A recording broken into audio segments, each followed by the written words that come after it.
Take a deep breath and let the fresh air fill your chest.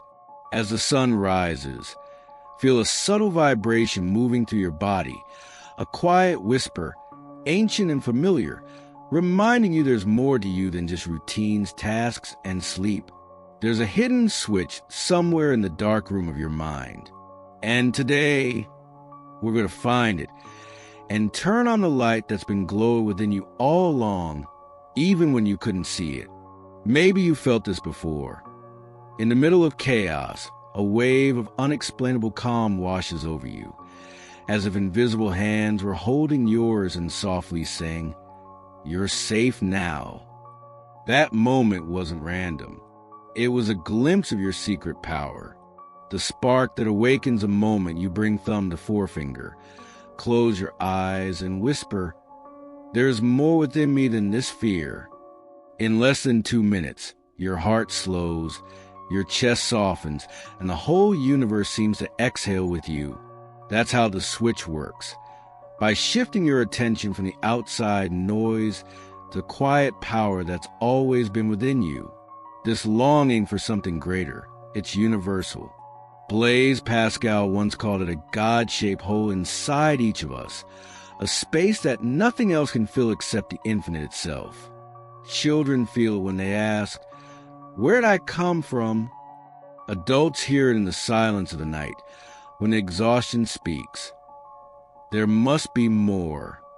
But that emptiness is not a weakness. It's a compass, and it points inward. Before bed tonight, close your eyes and gently ask your heart, what do you long to feel tomorrow?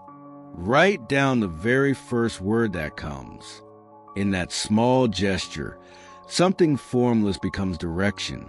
The emptiness becomes a map. That's exactly what Jesus came to show us. He wept, he doubted, he grew tired and felt pain. His humanity is proof that divine power can live inside fragile skin. And yet, he walked across the symbolic waters of uncertainty and said, "Everything I've done, you can do too." His message wasn't about separation. It was about potential, not about being chosen, but about choosing to awaken.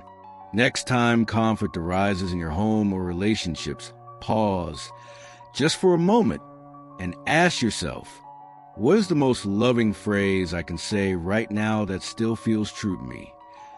That answer? That's how you walk the same waters he did, blending compassion with honesty, the divine with the human. So why does it feel so hard sometimes? Because our tears blur our vision. Our mental noise drowns out the inner voice. It's like sitting in a movie theater inside your own mind, watching the same stressful scenes play over and over. But you don't have to fight the movie. You can stand up, walk out the side door, and return to the present moment. That door is called conscious attention. The next time your thoughts spiral, look around and quietly name 5 things you see. Chair, window, glass floor, picture. This silly little practice grounds you in the now and gently opens the spiritual windows you didn't even know were closed. That's when life begins to reveal its deeper rhythm. There's a silent river flowing beneath every action. When you smile at the cashier, the current flows through you and into them. When someone sends anger, the same current stirs turbulence. The great shift is this. You are not just a rock caught in the current. You are the one who shapes the riverbed. Try this. Create an anchor moment. Every time your hand touches a doorknob, stop. Whisper, I decide what energy flows through me now. Watch what happens when you do this every single day. Because if the mind is powerful, then thinking is rehearsal. Thomas Edison failed 1,000 times before his light bulb worked. But every attempt reinforced the image of success in his mind. Your brain doesn't know the difference between rehearsal and reality. That's why, before a presentation or important moment, take just 2 minutes. Close your eyes and see yourself speaking clearly, listening kindly, ending with a smile. Then say, "My body already knows the way." And it does. Every thought you think is like a voice message sent into the unseen fabric of reality.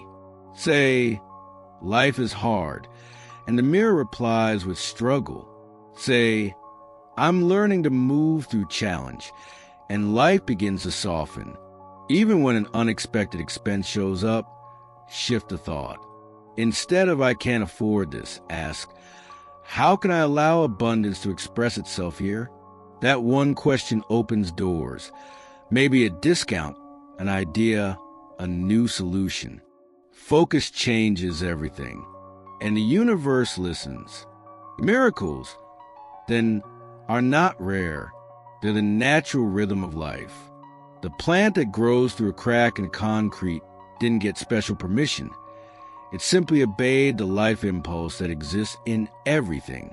Every healing, every breakthrough, every moment of grace is just life flowing freely, unblocked. Try this for the next 21 days. Every night, write down one ordinary miracle. Waking up without pain, a smile from a stranger, that one moment of clarity. Your brain will start to recalibrate to see more light, and light by nature multiplies. And no, you don't have to be a guru or philosopher to live this. Mystics and scientists describe the same thing with different language. A farmer planting seeds with faith in the rain practices the same spiritual law as a Nobel Prize winner. Teach a child to breathe deeply and count to 3 when upset, and you're passing on the greatest truth in the simplest form. And while you teach, you heal the child within you, too. There is, however, one more layer. Faith, but not the kind rooted in ego. This isn't about positive thinking or pushing through. This is about trusting something greater than your personality. When everything falls apart, ego says, "I've got this." But faith says, "We've got this." And that "we" includes the same intelligence that keeps your heart beating and the stars spinning. So next time your self-confidence falters, put your hand on your chest, feel your pulse, and whisper, "Something greater is still working in me, even when I forget." Let that rhythm, steady, soft, eternal, remind you you are never alone. Eventually, you'll realize you can't be outside of God, because God isn't location.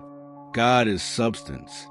If a drop of ocean could speak, it would say, "I'm small, but I'm made of the same water that lifts the waves." And just like that drop, you are inseparable from the source. Try this. Next time you're out, pick a stranger, any stranger, and silently think, "May you remember your worth today." They'll never hear it, but your energy will shift. And science confirms, acts of quiet kindness elevate the mood of the one who gives and ripple outward beyond what we can measure. To live this fully, we must clean the house of the mind. Imagine your mind as an old home. First, take out the broken furniture, beliefs of lack, stories of failure, memories of pain. Then, open the windows with silence, music, and laughter. Finally, welcome a new tenant. You, awake and aware that this house is sacred. You are already living in the kingdom of God. Create a ritual once a week. Write down 3 limiting thoughts from the past days. Tear them up. Now write 3 new affirmations and carry them in your pocket. Let your clothes carry intention. Let your pocket become a tiny altar. Let your daily walk become a prayer. Now listen closely.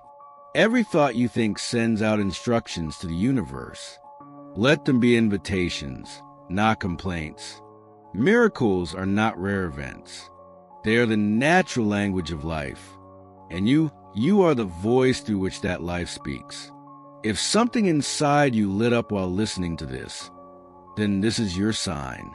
Subscribe to the Spirit Light and walk with us on this weekly journey of awakening, wonder, and deep inner peace. You don't have to chase the light. It already lives in you.